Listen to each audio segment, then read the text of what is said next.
మరి it's a safe procedure అంటున్నారు, but దానికి కాంప్లికేషన్స్ అనేవి ఏమీ ఉండవా? Yes, any procedure including liposuction అయినా సరే కాంప్లికేషన్స్ అనేవి ఉంటాయి. సో ఏం complications? So most common complications ఏంటంటే సీరోమా ఫార్మేషన్ అని ఉంటుంది. సీరోమా ఫార్మేషన్ అంటే ఏదైతే మనం చర్మము కింద ఫ్యాట్ తీసేస్తామో ఒక ఖాళీ ప్రదేశం ఏర్పడుతుంది. సో ఆ బాడీలో ఎక్కడైనా సరే ఖాళీ ప్రదేశం ఏర్పడినప్పుడు బాడీ టెండెన్సీ ఏంటంటే అందులో నీరు చేరుతుంది. సో దీన్నే సీరోమా ఫార్మేషన్ అంటారనమాట. సో ఈ సీరోమా ఫార్మేషన్ అనేది ఒక కాంప్లికేషన్ అవ్వచ్చు.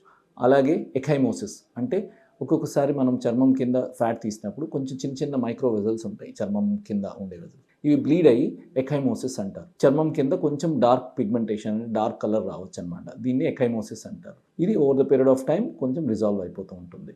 సో ఈ ఎఖైమోసిస్ అనేది ఒక కాంప్లికేషన్. కాంటూర్ ఇర్రెగ్యులారిటీస్ ఉండొచ్చు. కాంటూర్ ఇర్రెగ్యులారిటీస్ అంటే ఒక్కొక్కసారి ఒక హెచ్చు తగ్గులు ఉండొచ్చు అనమాట. మనం లైపోసెక్షన్ చేసినప్పుడు ఒక చోట కొంచెం ఎక్కువగా ఉండొచ్చు, ఒక చోట కొంచెం తక్కువగా ఉండొచ్చు. ఇది కూడా ఒక కాంప్లికేషన్ అనేమో ఒక చిన్న సైడ్ ఎఫెక్ట్ అనుకోవచ్చు.